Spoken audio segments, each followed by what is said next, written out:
Oh my God. The horse fell to the ground in front of 300 people. Nobody moved. Nobody helped. The sun was burning hot over the dusty town of Copper Ridge, Arizona. It was noon. The sky was bright blue and without mercy. Heat waves shook the air like glass breaking. The ground was dry and brown, covered with dirt that looked like ash from a dead fire. The horse was a gray mare. Her name was Storm. She had been beautiful once. Now her bones showed through her coat like she was a skeleton wearing thin skin. Her hooves were cracked. Her eyes were empty. She stumbled on the main street of the town, right in front of the general store where all the townspeople had gathered to watch the hanging. That was the plan, to watch the hanging of an outlaw named Jackson Reeves. But Jackson Reeves never made it to the rope. His daughter, Sarah, had stolen his horse and rode into town at full speed, shouting his name. The horse Storm had carried her across 50 miles of desert in 12 hours without water. Sarah was 18 years old. She was thin. She was burning with fever. And she was trying to save her father's life. The horse could not go any further. Storm's legs gave out. She fell hard onto the street. Dust covered her entire body. She was breathing fast and shallow. Her sides were moving like a broken machine. She could not stand up again. Sarah fell with her. She hit the ground next to the horse and did not move. For a moment, everyone thought she was dead. The crowd made a low sound, not surprise, but something colder than that. Something like satisfaction. The sheriff stood on the wooden platform where the rope and noose waited. His name was Carter Blackwell. He was a big man with a face like burned leather. He wore a black hat and black clothes. His eyes were cold. He watched the girl and the horse lying in the dirt and did not change his face. "Leave her there," he said to his deputies. "She is an outlaw's daughter. She gets nothing." The doctor of the town was a young man named Henry Mills. He was standing in the crowd. He wanted to run to Sarah and the horse. He took one step forward. But old Tom, who owned the general store, grabbed his arm. "Don't," old Tom said quietly. "The sheriff will shoot you dead. I know that man. I have seen what he does to people who help outlaws." Henry Mills stopped. He looked at the girl. He looked at the horse. He said nothing. He stayed still. Sarah's eyes were open. She was conscious, but barely. She was looking at something in her hand, a paper. It was folded and worn. She held it against her chest like it was the most important thing in the world. Nobody knew what the paper was. Nobody asked. The horse lay next to her, breathing slowly, very slowly. The kind of breathing that means something is ending. A woman in the crowd started crying. Her name was Mary. She had a daughter the same age as Sarah, but she did not step forward either. Fear is stronger than kindness sometimes. Fear wins. The sheriff looked at his pocket watch. It was gold and expensive. He opened it. He checked the time. He closed it and put it away. "We hang Jackson Reeves in 10 minutes, he said to the crowd. "Then we will deal with his daughter. She came here to help a criminal. That makes her a criminal too." Jackson Reeves was brought out of the jail. He was walking slowly. His hands were tied behind his back. He was a tall man with gray hair and a face that looked sad, but not broken. He was looking at his daughter. His eyes were very bright. When he saw Storm fall, his face changed. "Sarah!" he shouted. He tried to run toward her. The deputies grabbed him and held him back. He fought them, but they were too strong. "Storm!" he shouted again. "Sarah, no!" But Sarah could not answer. She was closing her eyes. The paper was still in her hand. Jackson Reeves looked at the sheriff. "Please," he said. "Please, my daughter came all this way. She risked her life. The horse is dying. Let the doctor help them." The sheriff smiled. But his smile did not show happiness. It showed something else. It showed that he enjoyed this moment. "Your daughter should have stayed home," the sheriff said. "You should have thought about her before you broke the law. Now she will learn what happens to the families of criminals." The rope was ready. The noose was tied. The wooden platform had a trap door that would open and drop Jackson Reeves down. Death was waiting. Jackson looked at his daughter one more time. Sarah's eyes were closed. The horse was not moving anymore. "I'm sorry, Sarah," Jackson said quietly. "I'm sorry." Sarah Keller was not supposed to be at the ranch that day. She had planned to stay in the city for another month. But something made her leave 2 weeks early. Something she could not explain to anyone, not even to herself. It was like a voice calling her back to the mountains. Like her dead father was pulling her home. 3 months earlier, Sarah had watched her father die. He was a good man, the kind of man who treated animals like they were family. He owned 3,000 acres of mountain land, and he never let anyone hunt the wild horses or the wild deer that lived there. Other ranchers said he was soft. Other ranchers laughed at him. But Sarah's father did not care what they thought. Animals are innocent, he used to tell Sarah when she was small. They did not choose to be wild. They did not choose to be hunted. The least we can do is leave them their freedom. Sarah's mother had died when Sarah was 5 years old. After that, it was just Sarah and her father. He taught her to ride horses before she could read. He taught her to shoot a rifle before she went to school. He taught her that kindness was strength, not weakness. But he could not teach her how to live without him. The sickness came in the spring. It started as a small cough. Then it became worse. The doctor came from town on his horse, but he could do nothing. "Your father is strong," the doctor said. "Maybe the mountains will heal him." But the mountains could not heal him. For 2 months, Sarah watched her father get weaker. She held his hand. She brought him water. She read to him from old newspapers. She told him stories about the ranch, about the animals, about the wild horses that still ran free in the high meadows. On the last day, her father took her hand and squeezed it. "Sarah," he said, his voice like wind through dead leaves. "Promise me something." "Anything," Sarah said. She was crying, but she tried to hide it. "Promise me you will protect this land. Promise me you will not let them hunt the wild animals. Promise me you will be strong." "I promise," Sarah whispered. Her father closed his eyes and did not open them again. After the funeral, Sarah had to leave. The lawyer needed her to go to the city to sign papers and handle the money. It was boring work, sitting in offices, talking to men in suits, signing her name over and over. Sarah hated every second of it. She was supposed to stay for 6 weeks. She stayed for 8. Then something happened that made her leave early. She was walking through the market in the city when she heard screaming. A horse was tied to a post, a young horse with a brown coat. A man with a whip was beating the animal because it would not pull a heavy cart up a steep hill. The horse was crying. Blood was on its back. Sarah ran at the man and knocked the whip from his hand. The man grabbed her and pushed her down. He called her crazy. Other people laughed. A policeman came and told Sarah to leave. "That's just how you train horses," the policeman said. Sarah walked away, but she could not forget the horses screaming. She could not forget the blood. She could not forget the man's face when he hit the animal. That night, she packed her things. She bought a train ticket back to the mountains. She bought supplies. She bought extra food for animals. And on a cold morning, she rode away from the city and back to her home. The ride back to the ranch took 4 days. Sarah rode through desert and through valleys. She crossed rivers and climbed hills. She saw wild deer and wild birds. She saw the land her father had left her, and she promised herself she would take care of it. When she finally reached the ranch, she found Jack Garrison. He was already there, using her land, using her barn, using her equipment. He had paid money to someone in town to lease the land for a year. The lease had been legal, but it was supposed to end 3 months ago. He had stayed anyway. Sarah found the paperwork in the cabin. The lawyer in town had contacted her, but the letters had arrived after she left the city. The lease was over. Jack Garrison had no right to be there, but he was there anyway, breaking horses the way Jack Garrison always broke horses. Badly, cruelly, without mercy. Sarah had planned to wait. She had planned to hire men and then come to make him leave. She was going to do it all legal and proper.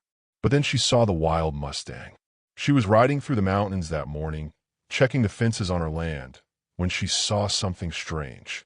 A group of men had gathered at the corral near the old barn. There were horses tied up. There was noise. Sarah rode closer. That is when she saw him, the wild black Mustang. She recognized him because she had seen him before, running free in the high meadows near her ranch. He was beautiful, with a long black mane and legs like a dancer. She had watched him many times, never touching him, just watching him run free across the mountains. Now he was in a corral, and a big man with scarred face was breaking him. Sarah watched for a long time. She watched the man use the rope. She watched the blood. She watched the animal's eyes fill with terror. She watched, and she remembered her father's words. Animals are innocent. The least we can do is leave them their freedom. Something broke inside her. She rode back to her cabin as fast as her horse could run. She opened the case where her rifle was kept. Her father had taught her to shoot when she was 12 years old. She was the best shot in the territory. She had never killed anything except for food. But she knew how to use a gun. She loaded the rifle. She mounted her horse. She rode toward the corral. Her heart was beating like thunder. Her hands were shaking. She was scared, but she was also angry. Angry at Jack Garrison.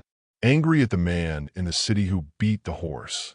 Angry at everyone who hurt animals just because they could. She thought about her father's face.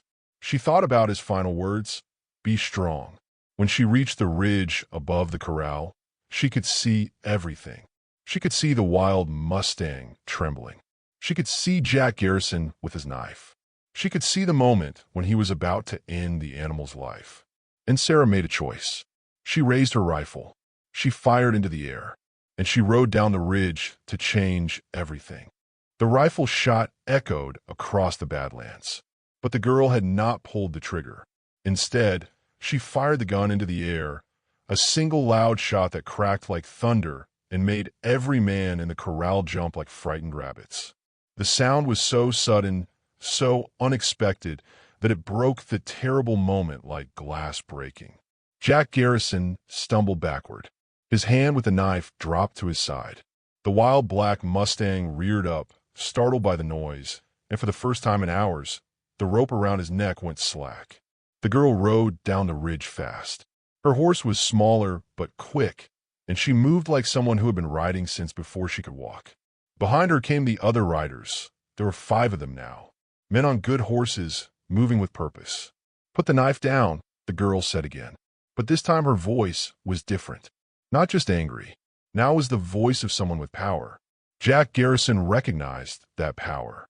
He had used it himself many times. He knew what it meant. He slowly dropped the knife into the red dust. The girl pulled her horse to a stop at the corral fence. Only then did Jack Garrison see her face clearly. She was young, maybe 17, with dark eyes that looked like they had seen too much sadness. Her skin was burned brown by the desert sun. There was a scar on her left cheek, thin like a line drawn by a knife. But her eyes were the most important thing. They were not the eyes of a girl. They were the eyes of someone who had already made hard choices. "My name is Sarah Keller," she said, looking down at Jack from her horse. "And you're standing on land that doesn't belong to you." Jack's face turned red. "This is Garrison land. I lease it from." "Not anymore," Sarah said. "The lease ended 3 months ago. You've been here illegal since then. That horse is wild stock from the mountain range. That makes him property of whoever controls the range." "And who controls it?" Jack asked, but his voice was weak now. He already knew the answer. "I do," Sarah said simply. "My father left it to me when he died. 2 months ago. I've been away handling the paperwork. I came back today to find you here, breaking a wild horse that belongs to me." One of the men with Sarah spoke up. He was older, maybe 50, with a gray beard. "We got the documents in town, Garrison. The land deed was transferred legal. The lawyer signed it yesterday. You need to get your people and your equipment off this land. Today." Jack Garrison looked around. His men were no longer confident. They had been brave when watching a man break a horse. They were not brave when facing a girl with a rifle and 5 armed men backing her. "That horse is crazy," Jack said, trying one more time. "He can't be broken. He's not worth anything." Sarah looked at the black Mustang. The animal was standing now, trembling, his black coat dark with sweat and blood. His eyes were still wide with fear. But when Sarah looked at him, something changed in those eyes. A small thing. A tiny thing, but it was there. Hope. He's wild, Sarah said. That's not the same as crazy. And he's worth everything to me. She turned her horse and rode through the corral gate. Jack and his men got out of the way. They had no choice. Sarah rode right to the Mustang and stopped. She did not reach out to touch him. She did not use a rope or a whip or a knife. She simply sat on her horse, very still, and looked at the wild animal. "Hello," she said quietly. "I'm Sarah, and you're safe now." The Mustang's ears moved toward the sound of her voice. He could not understand her words, but he understood her tone. It was the first kind voice he had heard in 3 months. It was the first voice that did not mean pain. Sarah reached into her bag and pulled out something. It was dried grass, sweet grass from the high mountains. She held it out toward the Mustang. Jack Garrison laughed, a bitter, angry sound. "That horse will take your hand off, girl." But the Mustang did not move to attack.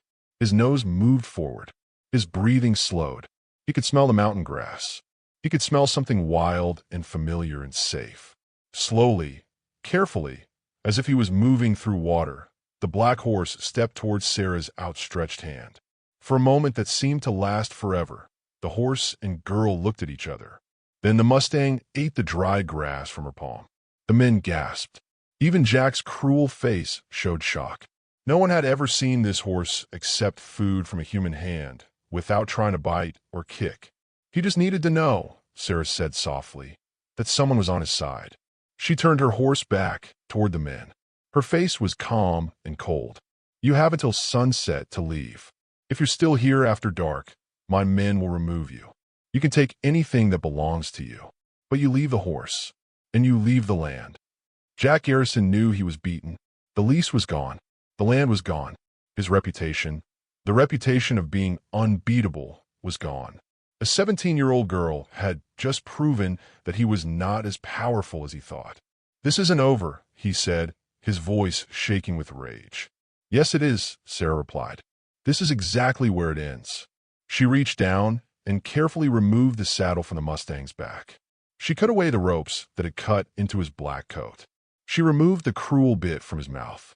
The wild horse stood very still the entire time, as if he understood that he was being freed. When the last rope fell to the dust, the Mustang took a step forward, then another. Then, slowly, he began to walk. Not running, not fighting, just walking, with Sarah leading him toward the open gate and the mountain beyond. "That horse won't survive out there," one of Jack's men called out. "Maybe," Sarah said, not looking back, "but he'll survive free. That's more than you gave him." She and the Mustang walked through the gate and toward the mountains. Behind them, the sun was starting to go down.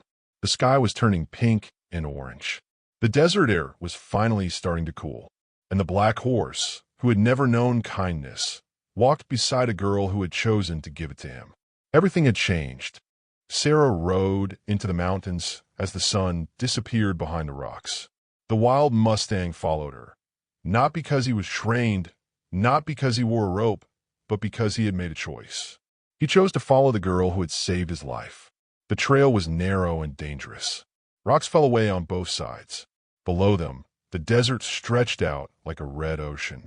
Above them, the mountains grew darker and colder as they climbed higher. The wind picked up, carrying the smell of pine trees and snow from the highest peaks. The Mustang's hooves were sore from running on hard desert ground for 3 months. His body was thin from being starved. The cuts from the ropes burned as the wind touched them. He should have been in pain. He should have been angry. But something had changed in him when Sarah looked into his eyes at the corral. For the first time in his life, the wild horse was not alone. Sarah's ranch was hidden in a valley high in the mountains. It was small, just a wooden cabin with a stone chimney, a barn, and some fenced pastures. There were no neighbors for 10 miles. No towns. No people. Just mountains and sky and wild animals. This was Sarah's world. She had lived here alone for 2 months since her father died. She had hired 5 men to help with the work, but they did not live at the ranch. They came in the morning and left at night. The rest of the time, Sarah was by herself. She was 17 years old and owned 3,000 acres of land. She was young, but she had learned to work harder than any man. She could fix a fence, ride a horse for 12 hours, shoot a rifle, rope a cow, and start a fire in the rain. Her father had taught her everything before he got sick. And when he got sick, she had learned the rest by herself. But she had never brought a wild horse home before. Sarah led the Mustang into the barn. Inside, there were 3 other horses, calm animals that had been raised by humans. Sarah had food for them, clean water, and soft places to sleep. She showed the Mustang all of this, but he was too scared to eat. He stood in the corner of the barn and shook. "It's okay," Sarah whispered. She sat down on the hay and did not move toward him. "You're safe now. Jack Garrison can't hurt you anymore. This is your home now." The Mustang looked at her with wild eyes. His black coat was covered in sweat and blood. His breathing was still fast and afraid. But he did not attack. He did not try to run. Sarah spent the whole night in the barn with him. She did not touch him. She did not try to move him. She simply sat and talked to him about the mountains, about the streams where the water was cold and clean, about the wild grass that grew in the high meadows. When morning came, the Mustang finally ate. Just a little bit. Just a small amount of hay. But it was a beginning. For 3 weeks, nothing changed very much. The Mustang stayed in the barn. Sarah brought him food and water. She cleaned the cuts on his body with soap and clean cloth. She did not use ropes or force. She did not try to break him like Jack Garrison had tried. She simply cared for him. Very slowly, the Mustang began to trust. His ribs stopped showing through his coat. His breathing became normal. The cuts on his body began to heal. One day, he walked to the water trough without shaking. Another day, he let Sarah touch his neck. It was a small thing, but it meant everything. Sarah named him Shadow because he was always black and because he followed her like a shadow everywhere she went. One morning, Sarah decided to ride one of her other horses down to the nearest town to get supplies. Shadow watched her saddle the horse. His eyes followed her as she walked to the gate. And when Sarah rode away, Shadow did something he had never done before. He whinnied. It was not a sound of fear. It was a sound of saying goodbye. He was sad that she was leaving. Sarah heard it and smiled. She turned her horse around and came back. She rode up to the barn and climbed down. She walked to Shadow and touched his face. "I'm coming back tonight," she said. "I promise." Shadow pressed his nose against her hand. For a moment, girl and horse stood together in the mountain sunshine. Then Sarah climbed back on her horse and rode down the mountain toward town. But something was wrong in the town. When Sarah arrived at the general store, people stopped talking. They looked at her with strange expressions, like they were afraid, or like they knew something she didn't know. "Sarah," the store manager said carefully, "you need to be careful. Jack Garrison is in town. He's been talking to people. He's very angry." Sarah's heart became cold. "What is he saying?" "He says you stole his horse. He says the Mustang belongs to him because he captured it. He says you had no right to take it. He's talking about pressing charges against you. He's also talking about—" The store manager stopped. "About what?" Sarah demanded. "About coming to get the horse back. By force if he has to."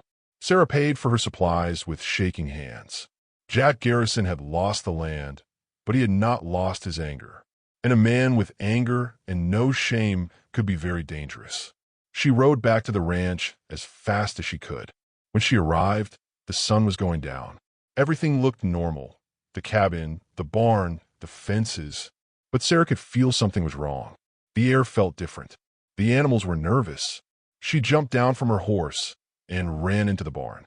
Shadow was still there, safe and alive. But there was a piece of paper tied to his stall with a knife. Sarah pulled it down and read the words written in rough handwriting. "I will get my horse back. You can't stop me. Jack Garrison." Sarah's hands shook as she read the words. Jack Garrison was coming. Maybe tonight. Maybe tomorrow. But he was coming. She looked at Shadow.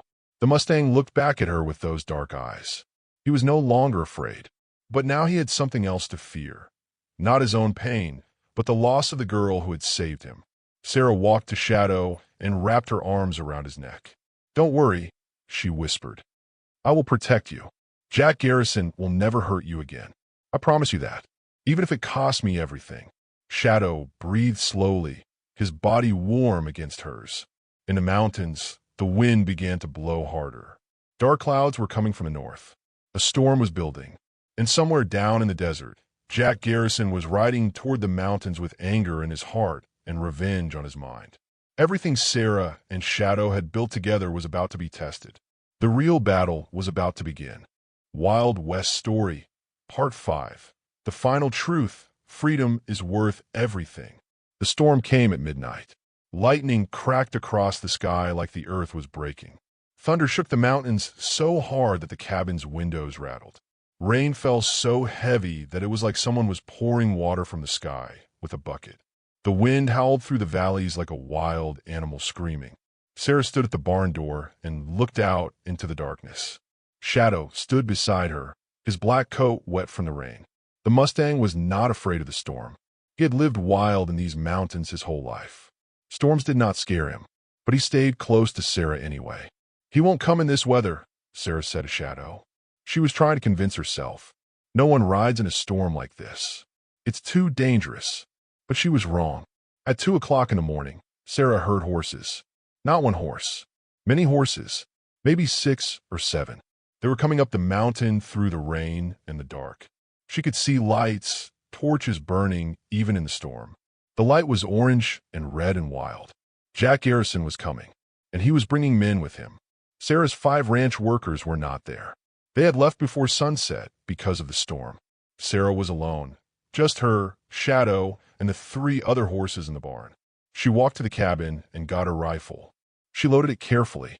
Her hands were steady, but her heart was pounding like a trapped bird. She was 17 years old. She was about to face a man who was 3 times her age and twice her size. A man who had no mercy. A man who had nothing left to lose. Sarah stepped outside into the rain. The horses and riders came out of the darkness like ghosts. Jack Garrison was in the front. His face was twisted with rage. Behind him were 5 men, rough men with hard faces. They were armed. Some had guns. Some had knives. Jack Garrison pulled his horse to a stop in front of Sarah's cabin. He looked down at her like she was an insect on the ground. "Get the horse," he said to his men. "Stop," Sarah said. Her voice was small, but it was firm. She raised the rifle. "The land is mine. The horse is mine. You need to leave." Jack Garrison laughed. It was a terrible sound, like a dog barking at the moon. "Girl," he said, "you going to shoot me? Over a horse? You think you're brave because you have a gun?" "I think I'm brave because I'm right," Sarah said. "That horse is wild and innocent. You try to break him. You try to kill him. And I saved him. He belongs here now, with me." One of Jack's men started to move toward the barn. Sarah fired a shot. The bullet hit the ground next to his horse's hooves. The horse reared up and threw the man backward. He fell hard into the mud. "Next shot won't miss," Sarah said quietly. Jack Garrison's face turned red with anger. "You little fool. That horse is worth $500. I paid good money to catch him. You have no right." "My father left me this land," Sarah interrupted, "with all the wild animals on it. That horse was wild when you found him. He is wild now. He is not yours. He never was. Your father is dead," Jack said cruelly, "and you're just a child playing with a gun." Those words about her father, they broke something inside Sarah. But they did not break her strength. They made her stronger. "My father taught me that animals are innocent," Sarah said. Her voice was shaking now, but not with fear. With emotion. With truth. "He taught me that freedom is more important than money. He taught me to be strong. He taught me that some things are worth fighting for. And I will fight for this horse. I will fight for every wild animal on this land. I will die before I let you take him." She meant every word. For a moment, no one moved. The rain fell. The thunder rolled. The lightning lit up the sky. And Sarah Keller stood alone with a rifle, protecting a wild horse against a man who wanted to break it. Jack Garrison looked at her face. He saw her father's strength in her eyes. He saw her determination. He saw something he had never seen before in anyone, a young person who would really die for what she believed. Something in Jack Garrison's chest tightened. It was not mercy. He did not have mercy. But it was something like respect. Something like fear. "Get back on your horses," he said to his men. "We're leaving." "But boss," one man started. "I said we're leaving," Jack shouted. The men turned their horses around. Jack Garrison looked at Sarah one more time. His face was hard and angry. But he did not try to take the horse. He knew that Sarah would shoot him, and he finally understood that some people cannot be beaten. He rode down the mountain into the darkness and the rain. When the sun came up, the storm was over. Sarah was still awake. She had not slept all night. She stood in the barn next to Shadow, her rifle still in her hands. When the sun came through the barn door, golden and warm, she finally put the gun down. Shadow walked to her and pressed his face against her chest. Sarah wrapped her arms around the Mustang's neck and cried. She cried for her father. She cried for Shadow's suffering. She cried because she was 17 years old and she had just fought a battle that most adults could not have won. She cried because she was finally home and her home was safe. 1 week later, the 5 ranch workers came back. Sarah told them what had happened. They did not laugh. They did not question her. They helped her fix the fences and prepare for winter. The law in town confirmed that the land belonged to Sarah and that Jack Garrison had no claim on the wild horse. Jack Garrison left the territory. No one ever saw him again. 2 years later, Shadow was no longer wild. He was not broken like Jack Garrison had tried to break him, but he was tame. He trusted Sarah completely. He would let her ride him through the mountains. He would let her brush his coat. He would follow her everywhere, like a shadow follows a person in the sun. Other ranchers would come to Sarah's ranch and ask if they could buy Shadow. They offered money, lots of money, but Sarah always said no. "He's not for sale," she would tell them. "This horse taught me something important." "What did he teach you?" they would ask. Sarah would look at Shadow, and then she would look at the mountains. "He taught me that some things cannot be broken," she would say. "Some things are wild and free and beautiful, and the best thing you can do is let them stay that way. He taught me that real strength is not about forcing others to obey. Real strength is about protecting what is innocent and beautiful in this world."